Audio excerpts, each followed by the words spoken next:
94,7 UFM. Let's rock the world. Run River North dengan Monsters Calling Home. Kalau udah ngobrol bersama dengan Dr. Tiwi itu emang gak cukup cuman sejam sebenarnya. Jadi kayak... Iya ya, tadi kayaknya lama. Sekarang tinggal 15 menit. Bisa 2 jam gak, Ref? Bisa aja sih, Dok. Kalau untuk Dr. Tiwi itu ngobrolnya panjang banget ya, lovers. Kenapa? Karena kita bisa mendapatkan informasi yang benar, jelas gitu ya, terlebih mengenai ASI ini. Iya. Dok, sekarang ini kita untuk para mama yang tinggal di perkotaan, di Jakarta, metropolitan, bahkan sekarang udah megapolitan. Megapolitan ya. Udah bukan metropolitan lagi, udah megapolitan. Beberapa tahun ke depan pembangunan dari segi transportasi umum akan jadi. Hebat makanya sekali. Sekarang ini banyak megapolitan Jakarta. Iya, megapolitan hebat loh. Terus makanya sekarang mama-mama ini senang banget sama hal-hal yang instan gitu. Nah, saya pengen tanyanya, dari awal saya kenal sama Dr. Tiwi, kalau membicarakan mengenai ASI itu passionate-nya luar biasa. Iya. Ada perbedaan nggak dari apa yang telah Dr. Tiwi sampaikan kepada mama-mama baru? Sebetulnya manusia itu pada dasarnya semua senang yang instan ya. Semua senang yang instan. Betul. Pada dasarnya itu. Tapi sayangnya tuh membesarkan anak itu memang tidak bisa instan. Terima kasih diingatkan. Saya nempel lagi tuh kata-kata itu. Tapi betul, nggak bisa instan dia. Karena anak itu sejak kecil atau perkembangan otak itu nggak bisa dia instan gitu. Salah satu yang membuat anak itu bagus adalah pengalaman yang berulang-ulang dan pelan gitu. Pengalaman yang berulang-ulang dan pelan. Gitu ya. Jadi semua kalau kita lihat anak bisa tadinya kayak gitu aja ya. Ya kan umur 1,5 bulan kayak dia. Nanti lama-lama lebih panjang gitu. Iya. Sama dengan tengkurap juga, dia harus berlatih. Kalau dia belum bisa, kita boleh latih. Nanti berulang-ulang kita lakukan, dia akan bisa. Karena memang otak belajar begitu. Nah, kalau memberikan ASI dengan formula itu banyak sekali hal-hal yang secara basic itu diperlukan oleh anak. Jadi kalau kenapa saya happy sekali sampai hari ini saya terus aja mengingatkan bukan hanya masyarakat ya, tapi teman-teman dokter umum dokter anak, teman-teman profesi lain, bidan gitu ya. Saya terus membukakan pikiran mereka bahwa kita memang berat. Kita tuh susah kalau ngelayanin orang nyusui itu, nggak cukup seperti formula itu gampang sekali. Mudah sekali, itu tinggal kasih aja 60 mili, takarannya segini beres gitu. Bayinya juga gemuk gitu. Tapi sebetulnya banyak sekali yang kita rusak kalau di awal kita kerjakan gitu ya. Nah, saya kebetulan dipilihkan bekerja di rumah sakit bersalin ya. Jadi itu dipilihkan. Kata-katanya bagus deh. Konotasinya lebih positif ya. Dipilihkan ya. Jadi maksudnya di sana bekerjanya itu tadinya kan kita nggak bisa punya kemampuan untuk memilih, tapi kayak dipilihkan bekerja di situ. Jadi di situ kita melihat betul bahwa kalau kita membantu ibu menyusui itu nggak cukup, begitu lahir kita langsung susuin itu nggak cukup. Jadi kita harus dari hamil. Nah, kalau dari hamil tentu saja kita harus bekerja sama dengan dokter obgyn. Salah satu yang saya syukuri dari diri saya gitu ya, saya senang sekali kerja sama orang. Apapun juga gitu. Karena banyak juga orang yang tidak suka bekerja sama, tapi saya senang sekali bekerja sama dengan dokter obgyn, dengan dokter umum, dengan perawat, dengan bidan. Itu saya senang sekali. Karena kalau kita menolong menyusui itu memang kita tidak bisa sendiri. Harus melibatkan orang lain, di mana ibu hamil itu kan dokternya kan dokter obgyn. Betul. Nah, kemudian dia baru lahir baru ke kita. Padahal kalau kita nolong nyusuin dari baru lahir udah pasti bisa gagal. Banyak kan gagal. Tapi kalau kita dari hamil melakukan itu, ya makanya kita kan suka roadshow itu dari hamil ya. Informasinya disampaikan sedetail mungkin saat hamil. Itu biasanya sebagian besar itu berhasil nyusunya. Gitu. Memang justru harus dari hamil. Dari hamil. Nah, ini yang banyak sekali tidak diketahui atau tidak disadari oleh para dokter-dokter anak atau dokter-dokter yang membantu menyusui. Karena pekerjaan mereka akan susah kalau dari hamil, dari lahir.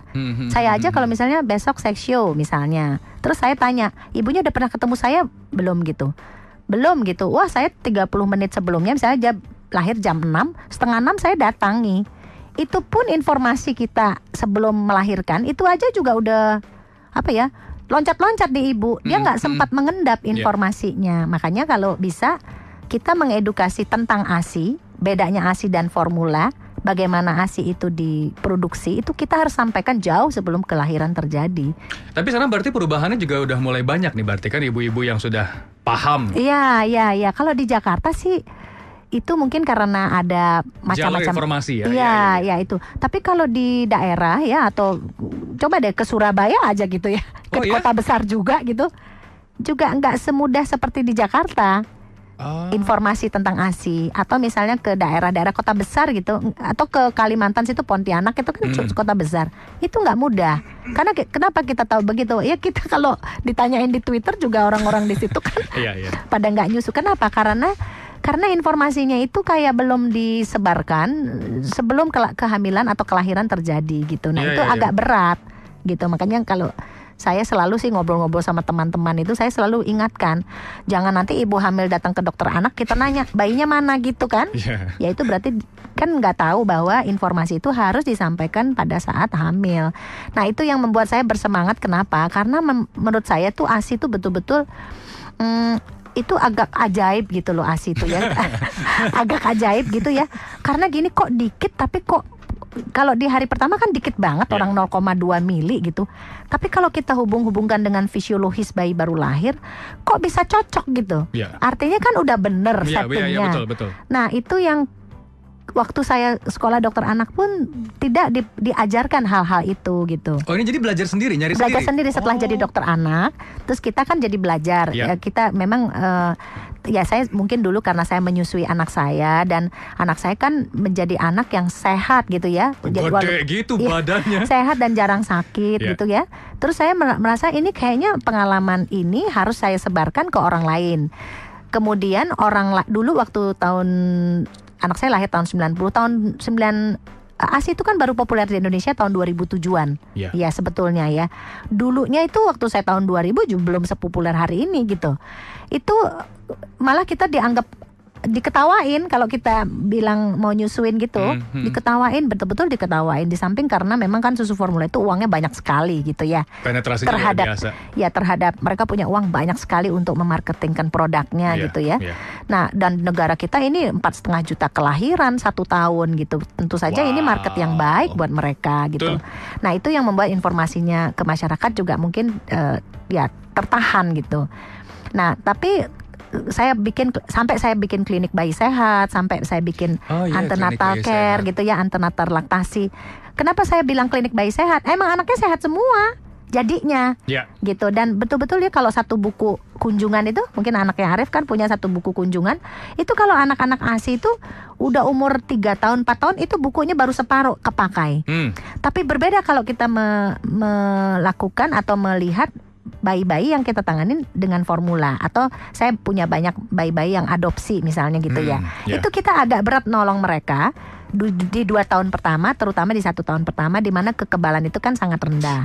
Di samping sebetulnya menyusui itu bukan hanya untuk bayinya yang untung, tapi si ibu sebetulnya dibentuk gitu ya. Ada banyak nilai plusnya yang didapatkan oleh si ibu ya. Si ibu betul ya. Jadi secara psikologis ibu itu lebih menjadi ibu. Sense of keibuannya itu lebih timbul. Ya gitu. Karena begitu anak lahirlah seorang ibu juga di saat yang bersamaan kan. Betul ya. Jadi belum tentu ya kalau dia lahir terus dia tidak nyusu. Itu kadang-kadang dia memahami bayinya itu perlu waktu lama.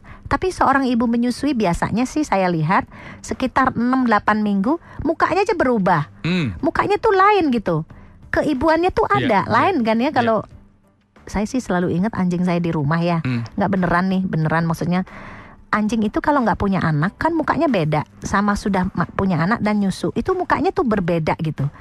Sebetulnya manusia ya, saya lihat di ibu-ibu itu berbeda, memang berbeda mukanya kelihatan. Tadinya yang egois, tadinya kalau nyusu hari pertama hari kedua masih pegang BB, masih pegang SMS, masih Twitter gitu. Coba deh nanti sekitar 2 bulan lagi kita ketemuin ibu yang sama, kalau dia nyusuin langsung nih tidak pakai perah ya, itu perilakunya berbeda. Menarik, interesting. Perilakunya sangat berbeda. Interesting. Kita bisa, itu kita nggak lihat lagi gitu. Tapi lain kalau dia pakai ASI perah ya, ASI perah itu attachmentnya tidak terjadi. Banyak juga yang memilih itu. Makanya kita selalu pesankan jangan, kalau ASI perah tuh boleh kalau bekerja, tapi kalau kalau bertemu dengan bayi. Sebisa mungkin lakukan kontak langsung. Ya, karena hormon ibu itu akan keluar. Jadi kalau kita itu share ke suami-suami atau ke bapak-bapak itu, mereka suka tuh. Mereka suka kan punya istri yang berubah. Punya istri yang sangat care dengan anak, dengan lingkungan di sekitar. Itu biasanya berubah kok. Gitu. Jadi itu yang membuat saya jadi semangat, karena apa?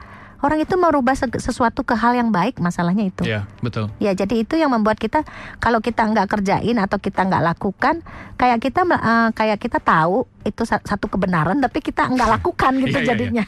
Nah ini sorry dok, bukan maksudnya untuk mau menyombongkan diri gitu, tapi Dokter Tiwi merasa bahwa hal yang terjadi pemahaman tentang ASI sekarang di Indonesia adalah berkat jasa saya juga nggak? Pernah berpikir kayak gitu nggak dok? Berkat Arif maksudnya? No, berkat saya. Masa saya? Kirain berkat Arif. Jadi dokter dalam hati kalau bilang saya gitu? Sih mungkin kalau di masyarakat banyak sih ya, guru saya Dokter Utami, Profesor Rulina itu kan ya Sri Kandi ASI di Indonesia.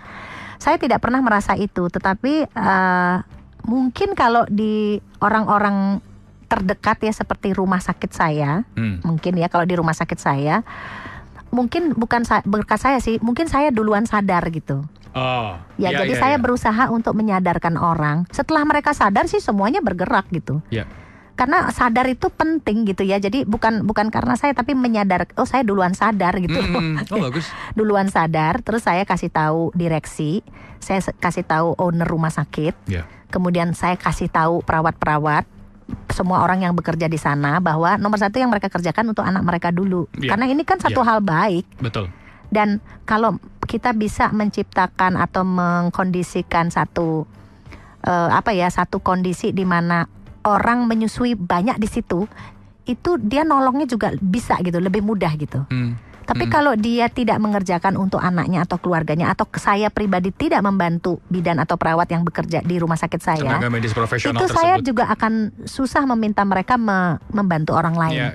Jadi waktu tahun 2005 saya mulai mengerjakan di rumah sakit saya justru mulainya dari satpam ya, maksudnya kan kita satpamnya perempuan kan. Oh iya, betul. Cleaning service gitu kan, cleaning service juga kan hamil gitu kan, betul. Perawat bidan kita gitu ya. Jadi kita bilang kalau nanti lahir nyusuin, terus kita bantuin juga gitu. Nah itu membuat mereka happy dan mereka akan membantu orang lain. Kita dapat itu. Jadi pesannya disampaikan oleh mereka tanpa disuruh. Iya, karena mereka punya pengalaman dan itu kebahagiaannya luar biasa sekali buat mereka juga kalau bisa membantu. Gitu. Kalau misalnya sekarang ya 3 hari di rumah sakit pasien ya, kalau kita nggak bisa membuat dia bisa menyusui, itu ada sedikit kekecewaan di hati kita. Kok kenapa ya nggak bisa, apa yang keliru ya? Makanya biasanya begitu baru melahirkan, stres mama itu pada saat dia tidak bisa menyusui kan? Itu stres tuh. Nah buat kita itu kayak punya target gitu, bahwa kalau dia pulang ASI-nya udah harus keluar dan dia harus mau menyusui. Maksudnya kan kadang-kadang orang bisa nggak mau karena nggak tahu caranya, nggak tahu bahwa ASI itu perlu waktu buat banyak gitu. Jadi kita betul-betul harus kontak pada ibu di saat-saat kritis itu, biasanya di 1 minggu pertama. Kalau udah lewat 1-2 minggu, nah udah gampang gitu. Jadi pekerjaannya yang ruwet itu ya di awal-awal saja. Habis itu ya kita dapat ibu yang happy karena dia bisa nyusu anaknya, dapat anak yang sehat karena dia dapat makanan yang terbaik gitu. Kemudian kita juga dokter senang karena kan kita dapat bayi yang datang itu sehat-sehat semua, enak kan? Hanya controlling aja gitu. Nanti ada saat-saatnya dia sulit, misalnya dia mau bekerja, dia harus tinggalin anaknya 10-12 jam. Nah kita carikan lagi strategi gitu. Jadi itu aja sih, kalau terus kita kerjakan itu kita sebetulnya juga happy, bisa ngelihat orang happy, ibunya kan happy. Anaknya juga kita lihat happy karena dia tetap walaupun ditinggalin ibunya kerja 10 jam 12 jam, tetap dia ketemu ibunya terus bisa nyusu. Itu anaknya luar biasa, matanya tuh happy. Iya, mata kelihatan ya. Kelihatan happy gitu. Ya. Jadi kalau kita ngelihat, kita juga sedih loh. Misalnya ibu datang digendong babysitter gitu ya. Terus bawa tas babysitter, ibunya tuh melenggang sendiri gitu ya. Sebetulnya saya sebagai seorang ibu atau sebagai seorang perempuan itu terusik gitu hati gitu ya. Kalau dia nyusu nggak mungkin itu terjadi gitu. Kalaupun itu terjadi, mungkin tidak 24 jam itu terjadi. Iya. Ya. Jadi pasti kebanyakan di ibu biasanya. Dan bayi itu kan kalau udah nempel bau ibunya ya dia maunya sama ibunya. Yeah. Gitu. Nah ini Lovers, makanya di Promoms kita di hari ini juga mendatangkan Dr. Tiwi ini karena satu, she's an influencer. Dia juga bisa menyampaikan beberapa hal, message yang bagus sekali sesuai dengan kapasitas profesinya dia sebagai seorang dokter anak dan juga sebagai Marsatgas ASI gitu ya. Dan yang pertanyaan terakhir yang ingin saya tanyakan, oke, ini kan adalah sebuah cita-cita yang sudah Dr. Tiwi impikan sejak umur 11 tahun. Ya. 5 SD. 5 SD. Ya. 5 SD. Udah aman belum? Is it safe to say kalau Dr. Tiwi mengatakan yes, saya berhasil mencapai titik yang saya impikan sejak kecil. Udah sampai ke titik itu belum, Dok? Saya ini sebetulnya sih kalau jadi dokter anak ini kan kita profesi ya, tapi kalau berhasil itu ya saya mungkin menunggu. Ya saya kan tugas saya sebagai ibu ya. Kalau saya sih tetap, walaupun saya sekarang dipercaya menjadi dokter anak dari banyak ibu-ibu atau banyak bayi gitu, tapi tugas saya sebagai ibu sebetulnya buat saya sih nomor 1 gitu. Saya belum selesai. Jadi saya belum, kalau jadi dokter anak ya saya udah jadi dokter anak, puas. Ya saya sangat bersyukur dengan apa yang saya dapat hari ini sampai hari ini. Kata-kata puas itu diganti syukur ya? Ya, saya sangat mensyukuri semua. Tapi saya rasa sih kewajiban saya terutama sebagai ibu belum selesai gitu. Ya jadi artinya saya masih harus terus membuat keluarga saya atau anak saya gitu menjadi pribadi yang bisa mensyukuri semua yang dia dapatkan sehingga dia juga bisa bahagia gitu. Itu sih yang sebenarnya yang ya mungkin dia adalah tanggung jawab saya gitu ya. Jadi artinya dan mungkin itu yang saya harus masih terus kerjakan gitu. Di tengah-tengah saya harus melayani orang lain gitu, karena itu sebenarnya kan sama lah ininya ya, kepentingannya gitu atau porsinya hampir sama gitu. Malah saya bilang sih anak saya mungkin lebih kecil karena dia udah dewasa sekarang ya, cuman butuh bukan bimbingan ya, dia mungkin perlu arahan dan kita perlu mencontohkan juga hal-hal yang mungkin dia juga bisa menginspirasi dia gitu, karena kan memang itu bahagia itu kan pilihan gitu ya, dan syukurnya ya memang anak saya yang udah dewasa itu juga banyak juga membuat saya belajar dari dia ya, karena dia jadi dia juga orang yang pribadi yang ya pandai bersyukur gitu ya. Jadi sehingga ya kita menjalaninya seperti sahabat, seperti teman gitu. Cuman memang tugas saya yang utama sebagai ibu itu belum selesai bagus. Gitu. Saya memang merupakan seorang teman, tapi tugas saya yang utama seorang ibu. Itu bagus. Yes, I'm still your mother. Gitu. Tinggal cucu ya. Ya mudah-mudahan. Amin. Mudah-mudahan. Dok, terima kasih atas kehadirannya, Dok. Terima kasih udah diundang ya. Bener-bener luar biasa. Ini mengobati kerinduan saya. Saya paling senang udah ngobrol sama Dr. Tiwi ini. So mudah-mudahan you lovers, moms, bahwa apa yang disampaikan oleh Dr. Tiwi ini juga mengenai pentingnya ASI, kemudian dari sudut pandang profesinya sebagai seorang dokter. Kata kuncinya kalau Dr. Tiwi bilang sih, kalau boleh saya summarize, adalah pengabdian. Iya. Jadi sebagai orang tua dan juga sebagai dokter, kata kuncinya sama kan, dua-duanya kan mengabdi gitu mengabdi, ya. Bagus banget. Dok, terima kasih ya, Dok. Terima kasih sayang, terima kasih banyak. Kita akan ngobrol-ngobrol lagi nanti kapan-kapan. Terima kasih. Akan ngobrol. So, you lovers, terima kasih juga atas atensinya dan terima kasih Dr. Tiwi atas kehadirannya. And ketemu lagi minggu depan untuk Pro Moms bersama dengan Windri Citrawardani insyaallah. Tapi kalau sama saya ketemu nanti sore jam 5 di Confessions of a Workaholic. Saya Arif Tirto Sidoro, sekalian pamit juga ya lovers, and let's rock the world. Bye. UFM 94,7